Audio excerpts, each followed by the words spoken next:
The disaster that's going on in the NHS currently nearly cost me my son's life. Hospitals just aren't equipped for our children. We nearly lost him. He stopped breathing in my arms. And there was nothing anybody could do at that point. My son was put on a normal ward with everybody else. And there was 3 other men there that were throwing things across the ward. It was a highly inappropriate setting. That shit should not be happening. The disaster that's going on in the NHS currently is what I'll be talking about today that nearly cost me my son's life.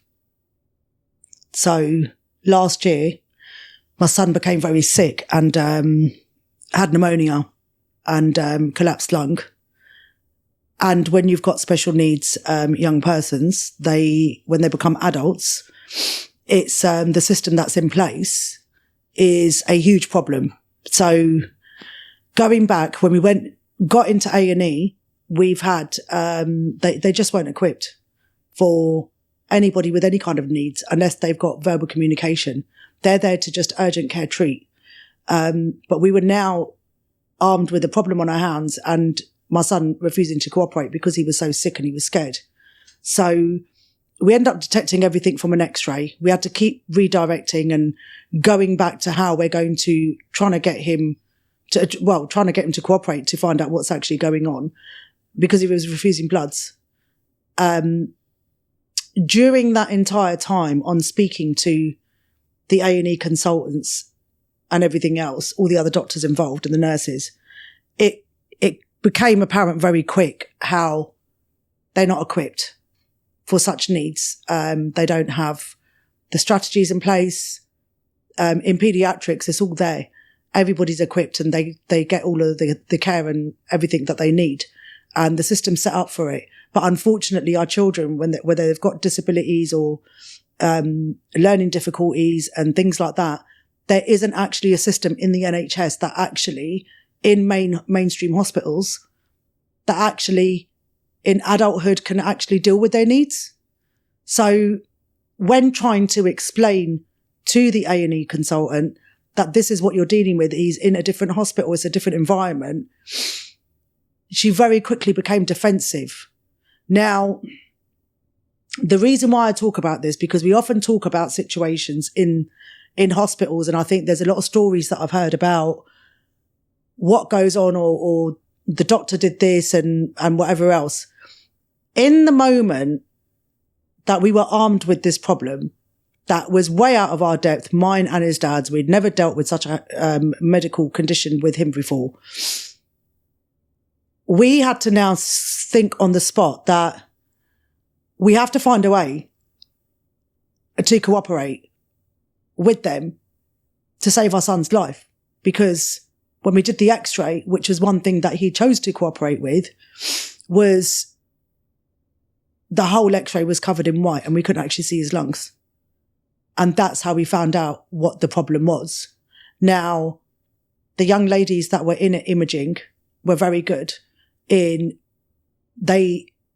don't know whether it was being a bit younger, in imaging, they deal with a lot more different issues. They were a lot more subtle in their approach. They managed to get him to cooperate to take the X-ray. Now from there, when he's looking at a longer term treatment, he's in an unfamiliar environment that they weren't equipped for, that when I requested that maybe if they moved him to the hospital where he's familiar with, where all his paediatric care has been, there was a big barrier that went up. And the problem is, their perspective is, and this is where things are a problem in the NHS, especially for young persons when they become adults with needs. We now had a trust issue. So the hospital that's known to him, where he grew up with his paediatric care, belongs to one trust, and he's now in a hospital with another trust. Now we've got a whole team of medics frantically wanting to save his life and see how to better treat him. Their target is obviously my son, the patient, which is absolutely fine. I can't fault the treatment that they gave. The problem here was that they had nobody to go to because they couldn't cross the boundary of the trust issue. And at that baseline there nearly cost him his life. Had I not have had the knowledge, had I have not given a knowledge branch to the medics at that time about where I was coming from, and had I not been behaviour trained throughout his childhood as well, I don't know what would have happened, because it was in that moment that we've had to now join forces. And legally, the law is that when they become adults, they're entitled to make decisions for themselves. And for young people that have spent their whole life not having mental capacity, now suddenly they hit 19 and they're allowed to make decisions for themselves when they don't have the mental capacity. So yes, fine, medics do have the right to make those decisions, but we, the parents, then don't actually have any rights, unless we put very expensive paperwork in place and prove ourselves to courts every year. So this now becomes a problem because we're trusted to look after them all their life. They hit adults, they're allowed to make their own decisions. And then you've got trust issues going on with medical care. And now the rights have been taken away from the parents. I, however, because I knew about this red tape, which is why I think other parents need to know, especially those that have young children, that when we come to adulthood, this is a big problem. And the hospitals just aren't equipped for our children. And when they become young men, young ladies, and they hit that age 19 bracket, and they're now officially going into adulthood, the mainstream NHS is not equipped. It's not equipped for any need. Not for learning difficulties, not for those kind of disabilities like Down syndrome and autistic young people, how because there's such a wide range of how they're affected by it, there is, and it's not even personal. It's not that, oh, we don't want this and they don't want to. It's just that their job actually is to just medically treat. My son ended up in intensive care for 10 weeks. And during that 10 weeks, we nearly lost him because the controlled way that we were going about to save his life was to sedate him, to put chest drains in to drain all the fluid out. Now, I was very fortunate that the main consultant for respiratory had actually asked for my support and help to guide them to help save him, because they didn't want to use like force by security to and make it more distressing for the patient than what it actually was, which I really appreciated. And obviously I'm going to cooperate with any knowledge that I have. So we ended up taking him into ICU in a controlled way. We were supposed to sedate him for 3 days. Unfortunately, it ended up escalating. And as with Down syndrome, their organs don't quite function the same way as ours. So small problems can escalate very quickly. And because their speech impairments and things like that, and their lack of understanding of what their body's going through, and they don't understand and they can't communicate how we do, it's quite often picked up late. So, and sometimes it ends up being too late. So in this situation, when we've ended up doing this and we've taken him to get down to intensive care to try to save his life, and on trying to save it, we nearly lost him. He stopped breathing in my arms. And there was nothing anybody could do at that point, because he had slid down the bed. The consultant that was behind him with the oxygen mask now couldn't reach him. There was errors that we all made in the situation because it was just so intense. It wasn't anybody's fault whatever went on there. But I had to act fast and manage to snatch the oxygen mask from her hand and really push it into his face in the hope that he would breathe. And fortunately he did. And his breath came back. Now we can sit there and saying, she didn't do her job properly and she didn't do that and she should have known better. They haven't dealt with these situations, and every patient is an individual, right? So what happens in these situations? They just have not got any experience in how to deal with it. And I've now ended up in a situation where I'm watching what the medics are doing and realise that they're so unsupported. They're now armed with and extreme infection rolled in with extreme needs. The infection's complex and the needs are complex. What do? And who do they turn to for support in this matter? Because he's not known to that hospital, whereas if he was in the other hospital, they could have actually gone back to his paediatric consultant and asked for his advice and input, or even just had a supportive network for themselves.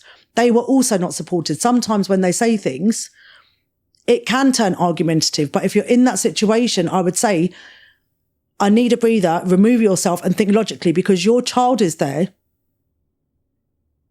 and they are equally coming from a different place as well, the medics. Their job is to treat.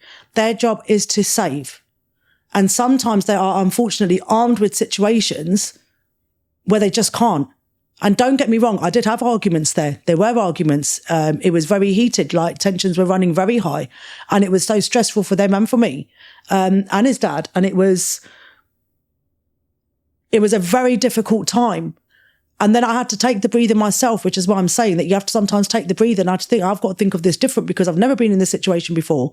They clearly have never been in a situation with such complex needs in a patient with such a complex infection now that's now escalating, because when they started draining the fluid, they started finding big pus pockets that had built up on the lungs, and the problems were just getting worse. So they tried to find that information and they just couldn't. And while they were very well connected and they were seeking advice from other hospitals that they were linked to see if there was anything that they could do to stop the problem from escalating any further than what it already was, they were still out of their depth. Now, this happens sometimes, but that's something that we have to accept within ourselves, that what do we do here? Am I going to stand here and keep bickering and say, you're not doing anything, you're not giving me any answers or whatever? Or join forces with them, which is what I chose to do, and understand things from their perspective and then give them my knowledge and come from a place where we were then able to join forces without accusing one another of coming from a bad place. And we managed to join the force and treat him effectively. And it took a long time, way longer than any one of us expected. He ended up being there for 10 weeks. He was sedated for 6 weeks. But in the end, I had to, I'd come to realise that, the medics, they don't know what is in local communities and how the care plan works in local communities. And actually, what I'd realised all of a sudden when I took the breather, that the care in the community, the learning difficulties team, the learning disabilities team, they are actually linked to the GP. And although they're linked to our borough, they can have a link to the hospitals. And actually, if I can bring anybody in now to support the medical team to understand his needs and how to best treat him, and the last doctor that's probably treated him as well is a psychiatrist, then I'm going to try that route. And I put them in touch with her, and she actually came to visit, and it was peace of mind for them. It was peace of mind for me as a mum. But bringing that link in, it really helped, because they were now armed with information and even further things like sedation. How do you bring a young person with such complex needs off sedation? How's he going to react and respond? What are we going to do? There was all sorts of issues that were going on, but only people that know when you see what happens is tensions run out, our emotions take over. And in that moment, we're quite often thinking, well, you're just not doing anything, or you're not, you don't care. It's just another patient to you. I didn't experience that. I saw they were desperately trying to find out, but they can't actually tell us these things, what they don't know. And that's what I'd realised, that they can't actually say to you that we just don't know, because we don't have that information, and we've got red tape that comes from a hierarchy that's dictating to them that are on what they call the shop floor, which is in intensive care, in wards, in A&E. They're also dictated to from somewhere else. And I think it very much so gets misunderstood. And don't get me wrong, I do know that sometimes, I mean, I've was armed with a hostile doctor myself, but I had to say to her, I said, it's not about you and it's not about me. You want to save him. He's my son. Obviously, I want him to survive. I'm just trying to think outside the box here that I know him and you don't, but it's not to offend you. It's about learning and finding a way to cooperate. So your communication in those situations is paramount. But had we not have joined forces and had they not understood where I was also coming from, it was understood. And it was because I did say to them that I completely understand the situation you're in. You can't ask me these things. You can't say certain things, but I know that you're not supported. So I was able to tell them what I felt that they were backed up into a corner against. Now, that system that is in place is detrimental to the patients because there is no setup for young persons with special needs. And it goes for the same with education as well. In education and in medical, everything's set up for paediatrics and up until the age of 18, 19. But the moment they hit that bracket, it's like, bang, the government pulls out. Now they're expected to just be treated like everybody else. I've never seen such ridiculous stupidity, and I don't know what idiot created that in the first place. Because it's no reality. The people that are in the front line, they're desperately trying to work with it, but who makes these rules way above is where this all comes from. That is disgusting. That these rules have not changed, or they're not checked in how do they work in reality. And when they're trying to be raised from people that are in the front line and parents, it's rubbished off and ignored.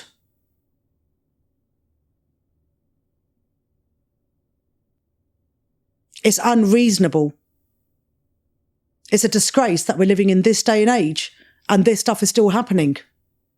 The whole system needs to change. There's no setup. The NHS is not equipped for these needs. They need high dependency wards that are not available unless you've been in intensive care. There is no one-to-one support. My son was put on a normal ward with everybody else. And there was 3 other men there that were throwing things across the ward. It was a highly inappropriate setting. One was just trashing and throwing chairs upside down in front of my child, who's already distressed, doesn't understand these things, struggling to breathe in the process. And because the man's mental health was so bad. And he just wanted attention from the nurse. And the man next to him, he was just weeing and pooing on the floor. That's the NHS that we've got, that these things, there's no setup. There's no a separate room. There's no a separate ward that is equipped for these kind of things. And the man opposite had his leg amputated freshly. And that distressed my son even more. And I was like, he is 22 and been put in a distressing situation on top of the trauma that he's already facing with what he's going through. And now we've got all of this. And don't get me wrong, we were only on the ward for 12 to 14 hours, but it was enough. That shit should not be happening. So it's a warning that this is what we have to look forward to when our parents, us as parents, we enter adulthood with young persons with disabilities. And it puts the fear of God in me that I don't even want him to get, I don't want him to get a cough or cold. I don't want to go through that again. I don't want to put him through that again. It was distressing. He was distressed beyond belief. So yes, whilst everybody does target those in the front line, there is a big fat problem with the fact that the people in the front line are under orders for people in much senior positions. Those boards need to re-meet, re-collaborate, ask us parents the reality and actually check on what's happening in their wards. And ask yourself this, would you put your own child with needs in a ward like that? Probably not. Not probably, you definitely wouldn't. because you'd put them in private hospital. But our children are third-class citizens that after they become adults, it's just, oh, sod off. Who cares? Because that's what it feels like. I was just very fortunate that the medical team that I was faced with were very, very compassionate. And they were all genuinely there in their jobs to save lives. And they worked round the clock to save my son's life. Yes, we did have heated conversations here and there. Yes, I nearly fell out with the professor over sedation and things like that. We were all coming from the same place. They're stressed, I'm stressed. They were in a very difficult situation because that was another problem that we faced. How do you take a person who can't coordinate their breathing off of a ventilator and expect them to cooperate with the ventilator to bring them off? All this stuff needs to change. They're not normal. Their bodies don't function normally like ours. This is not even being considered in adulthood. In paediatrics, yes, it is. But in adulthood, it's not even considered. One bit. Now, what happens to them now? Is it because they've got disabilities that their life is meaningless? They're not people now?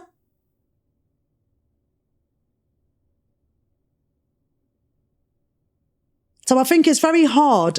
What I've faced, I just don't want other parents, like it's their other parents to face, but the NHS really needs to change this.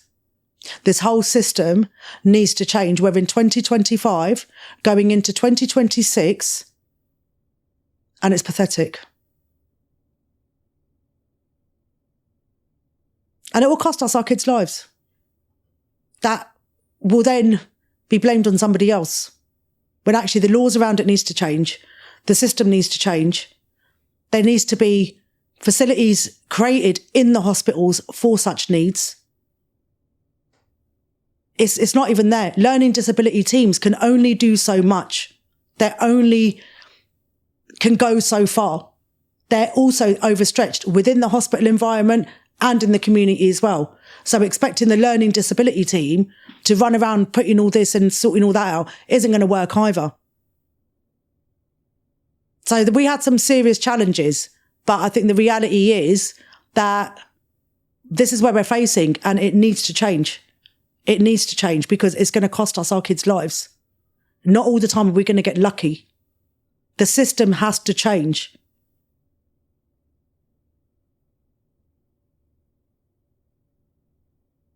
And it may not be what everyone's wanted to hear, but it's the truth and it's reality of what the truth is about what happens in these environments. And it's very difficult.